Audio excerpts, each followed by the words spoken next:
మీరు కనుక మొదటిసారి నా ఛానల్ని చూస్తున్నట్లయితే సబ్స్క్రైబ్ బటన్ మీద టచ్ చేసి పక్కనే ఉన్నటువంటి బెల్ ఐకాన్ మీద టచ్ చేసినట్లయితే ఆల్ అనే ఆప్షన్ వస్తుంది. దాన్ని టచ్ చేసినట్లయితే నా నుంచి మీకు నోటిఫికేషన్స్ అన్నీ వస్తాయి.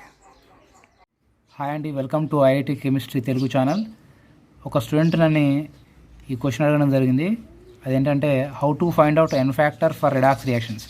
రిడాక్స్ రియాక్షన్స్కి ఎన్ ఫ్యాక్టర్ వాల్యూని ఏ విధంగా ఫైండ్ అవుట్ చేయాలని చెప్పేసి తను అడగడం జరిగింది. తను కొన్ని ఎగ్జాంపుల్స్ కూడా పంపించింది, 4 ఎగ్జాంపుల్స్ని పంపించింది. ఆ 4 ఎగ్జాంపుల్స్కి ఎన్ ఫ్యాక్టర్ వాల్యూస్ని ఏ విధంగా ఫైండ్ అవుట్ చేయాలనేది మీకు ఈ వీడియోలో నేను ఎక్స్ప్లెయిన్ చేయాలనుకుంటున్నాను. దీంట్లో డిస్ప్రపోర్షన్ రియాక్షన్ సంబంధించి ఎన్ ఫ్యాక్టర్ వాల్యూని ఏ విధంగా ఫైండ్ అవుట్ చేస్తారనేది చూద్దాం. ఏదైనా ఒక రియాక్షన్ని డిస్ప్రపోర్షన్ రియాక్షన్ ఎప్పుడు అంటామంటే, ఈ ఎగ్జాంపుల్ చూడండి, 3Cl2 + 6NaOH = 5NaCl + NaClO3 + 3H2O. ఈ రియాక్షన్లో 6 క్లోరిన్ ఆటమ్స్ ఉన్నాయి. 6లో 5 క్లోరిన్ ఆటమ్స్ ఆక్సిజన్ స్టేట్ -1గా ఉంది, ఒక క్లోరిన్ ఆటమ్ యొక్క ఆక్సిజన్ స్టేట్ +5గా ఉంది. అంటే ఆక్సిజన్ స్టేట్ తగ్గడం అనేది రిడక్షన్ కిందకి వస్తుంది, ఆక్సిజన్ స్టేట్ పెరగడం అనేది ఆక్సిడేషన్ కిందకి వస్తుంది. కాబట్టి ఈ రియాక్షన్లో క్లోరిన్ ఆటమ్స్ అనేవి ఆక్సిడేషన్ రియాక్షన్ని మరియు రిడక్షన్ రియాక్షన్ రెండింటిని కూడా చూపించాయి. కాబట్టి ఇలాంటి రియాక్షన్స్ని, అంటే ఒక రియాక్షన్లో ఒక ఆటమే ఆక్సిడేషన్కి మరియు రిడక్షన్కి లోనైతే ఆ రియాక్షన్ని రిడాక్స్ రియాక్షన్ అని చెప్పేసి పిలుస్తాము. పైగా దాన్ని డిస్ప్రపోర్షన్ రియాక్షన్ అని కూడా అంటాము. సో ఇందులో ఇలాంటి రియాక్షన్స్కి ఎన్ ఫ్యాక్టర్ వాల్యూని ఏ విధంగా ఫైండ్ అవుట్ చేస్తారంటే, ఫస్ట్ ఇక్కడ 6 క్లోరిన్ ఆటమ్స్ ఉన్నాయి కదా, 6లో 5/2 క్లోరిన్స్. 5/2 క్లోరిన్స్ అంటే ఏంటి? 5/2 × 2 అని చేస్తే ఏమవుతుంది? 2 క్యాన్సిల్ అయితే 5 మిగులుతుంది. అంటే 5/2 Cl2 మాలిక్యూల్స్ అంటే అర్థం 5 Cl ఆటమ్స్ అని అర్థం. 5 Cl ఆటమ్స్ ఎలా అయినాయి? 5 Cl- అయాన్స్గా మారిపోయినాయి. కాబట్టి ఇక్కడ క్లోరిన్ యొక్క ఆక్సిజన్ స్టేట్ 0 నుంచి -1కి వచ్చింది. కాబట్టి డిక్రీజ్ ఇన్ ఆక్సిజన్ స్టేట్ అనేది రిడక్షన్ కిందకి వస్తుంది. కాబట్టి ఈ రియాక్షన్ రిడక్షన్ రియాక్షన్ అవుతుంది. అండ్ ఇక్కడ 5/2 Cl2s 5 Cl- అయాన్స్గా మారితే ఒక్క Cl2 ఏమవుతుంది అని చూసుకుంటే, దీన్ని ఒక్క Cl2గా మార్చారంటే ఏం చేయాలి? 2/5తో దీన్ని మల్టిప్లై చేసుకుంటే సరిపోతుంది.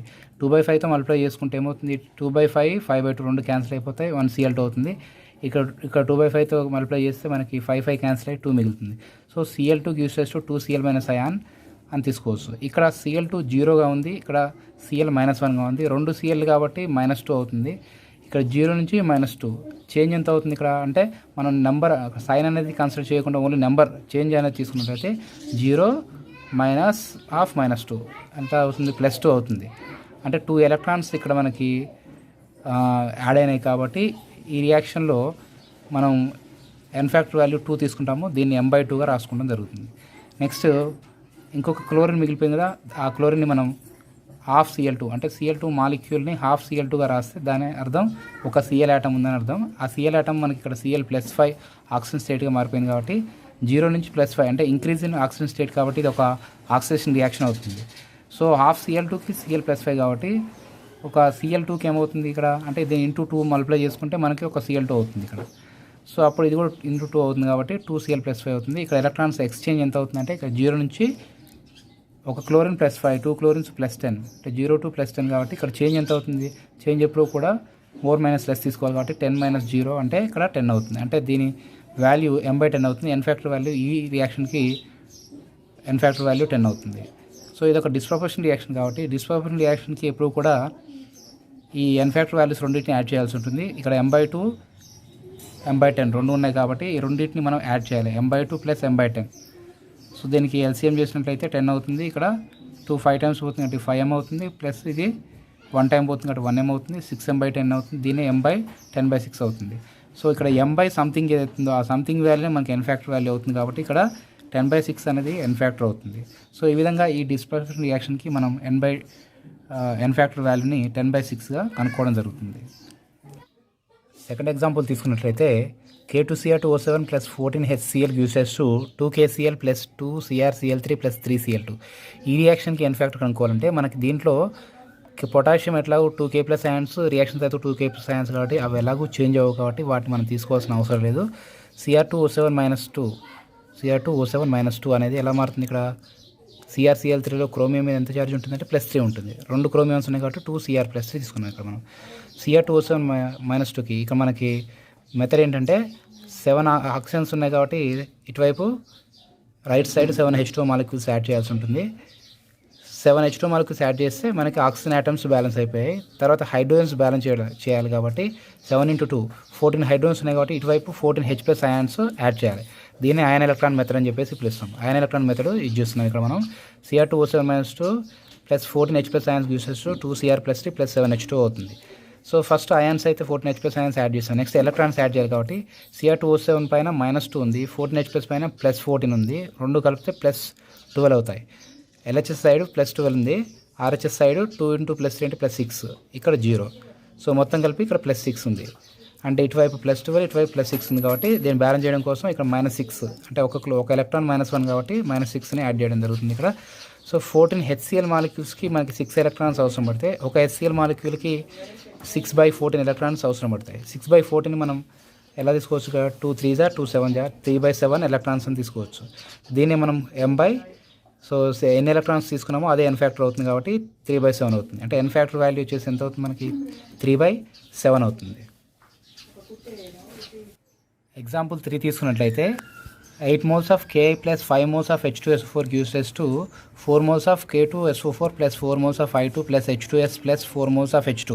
ఈ రియాక్షన్ ముందు ఐడిన్ యొక్క ఆక్సిజన్ స్టేట్ -1 ఉంది, రియాక్షన్ తర్వాత 0 ఉంది. సల్ఫర్ యొక్క ఆక్సిజన్ స్టేట్ +6 ఉంది, రియాక్షన్ తర్వాత +6 అండ్ -2 కూడా ఉంది. సో ఇక్కడ 8 moles ఆఫ్ I- అయాన్ని 4 moles ఆఫ్ I2గా కన్వర్ట్ చేస్తున్నాం కాబట్టి ఇక్కడ అయోడిన్ -8, ఒక అయోడిన్ -1 కాబట్టి 8 అయోడిన్స్ -8 అండ్ I2 వచ్చేసి 0 ఉంటుంది కాబట్టి 4 I2స్కి 0 అవుతుంది. -8 to 0 అంటే డిఫరెన్స్ ఎంత అవుతుంది మనకి? 0 -8 అంటే +8 అవుతుంది. 8 ఎలక్ట్రాన్స్ డిఫరెన్స్ అవుతుంది. సో ఆక్సిజన్ స్టేట్ ఇంక్రీజ్ అయింది, -8 నుంచి 0కి ఇంక్రీజ్ అయింది కాబట్టి increase in oxygen state oxidation అవుతుంది కాబట్టి ఇది ఒక ఆక్సిడేషన్ రియాక్షన్ అవుతుంది. అట్లాగే SO4-2లో మనకి 5 SO4-2 అయాన్స్ ఉంటే దాంట్లో 4 SO4-2 అయాన్స్ అనేవి 4 SO4-2 అయాన్స్గానే మారిపోయాయి. అంటే ఇక్కడ వాటిలో ఎలాంటి చేంజ్ లేదు, ఒక SO4-2 అయాన్ మాత్రమే S-2 అయాన్గా చేంజ్ అయింది కాబట్టి ఆ ఒక్క SO4-2 అయాన్ మాత్రమే తీసుకుంటే SO4-2 gives rise to S-2. ఒకవేళ మీరు 5 తీసుకున్నా కూడా సేమ్ వస్తుంది మీకు. ఇక్కడ SO4-2లో సల్ఫర్ ఆక్సిజన్ స్టేట్ +6, S-2లో ఆక్సిజన్ స్టేట్ -2 అవుతుంది. డిఫరెన్స్ ఎంత అవుతుంది ఇక్కడ మనకి? 6 -2 అంటే 6 + 2 అంటే 8 ఎలక్ట్రాన్స్ అవుతుంది. ఇక్కడ ఆక్సిజన్ స్టేట్ అనేది ఏమవుతుంది? డిక్రీజ్ అవుతుంది +6 నుంచి -2కి కాబట్టి decrease in oxygen state reduction అవుతుంది కాబట్టి ఇది ఒక రిడక్షన్ రియాక్షన్ అవుతుంది. 5 H2SO4 మాలిక్యూల్స్ తీసుకున్నప్పుడు దాంట్లో ఎలక్ట్రాన్స్ డిఫరెన్స్ వచ్చేసి 8 ఎలక్ట్రాన్స్ అవుతాయి. అలాంటిది ఒక H2SO4 మనం తీసుకున్నట్లయితే దాంట్లో ఎంత అవుతుంది? 8/5 ఎలక్ట్రాన్స్ అవుతుంది ఇక్కడ. So m/8/5 n factor value only 8/5 అవుతుంది. ఇక 4th ఎగ్జాంపుల్ తీసుకున్నట్లయితే Cl2 + H2 gives rise to HCl + H4Cl తీసుకున్నట్లయితే Cl2 ఆక్సిజన్ స్టేట్ 0 ఉంటుంది. ఇక్కడ రియాక్షన్ తర్వాత HClలో -1, H4Clలో +1 ఆక్సిజన్ స్టేట్ అనేది ఉంటుంది. సో ఫస్ట్ ఈ Cl2లో ఒక హాఫ్ Cl2 Cl- ఇంకొక హాఫ్ Cl2 Cl+గా చేంజ్ అయిపోయినట్టుగా తీసుకున్నట్లయితే సో ఇక్కడ హాఫ్ Cl2కు Cl-1 కాబట్టి కంప్లీట్గా 1 Cl2కి ఎంత అవుతుంది? ఇప్పుడు 2 Cl-1 అవుతుంది కాబట్టి ఇక్కడ 2 ఎలక్ట్రాన్స్ అనేవి గెయిన్ అయింది కాబట్టి ఇక్కడ దీని n ఫ్యాక్టర్ వాల్యూ ఎంత అవుతుంది? ఇక్కడ దీనికి m/2 తీసుకోవచ్చు. So half Cl2 gives rise to Cl+1 కాబట్టి 1 Cl2 ఎంత అవుతుంది? 2 Cl+1 అవుతుంది. ఇక్కడ కూడా చేంజ్ ఎంత? 2 ఎలక్ట్రాన్స్, ఇది కూడా m/2 అవుతుంది. సో ఇది ఒక డిస్ప్రపోర్షన్ రియాక్షన్, ఎందుకంటే 2 క్లోరిన్ ఆటమ్స్లో ఒక క్లోరిన్ ఆటమ్ +1 గాను ఒక క్లోరిన్ ఆటమ్ -1 గాను మారింది కాబట్టి దీన్ని మనం డిస్ప్రపోర్షన్ రియాక్షన్ అనొచ్చు. కాబట్టి ఈ రెండింటిని యాడ్ చేయాల్సి ఉంటుంది ఇండివిజువల్ రియాక్షన్స్ని.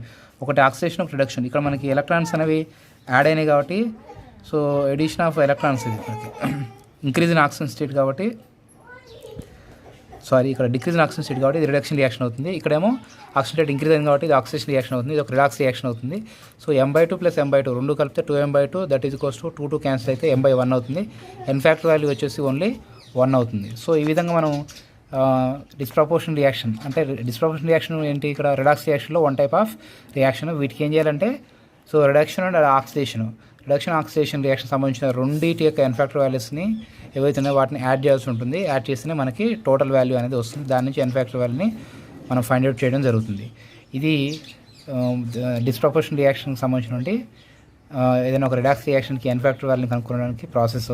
సో ఈ వీడియో కనుక మీకు నచ్చినట్లయితే లైక్ చేయండి, షేర్ చేయండి, సబ్స్క్రైబ్ చేయడం మర్చిపోకండి, బెల్ ఐకాన్ కూడా యాక్టివేట్ చేయండి. Thank you so much.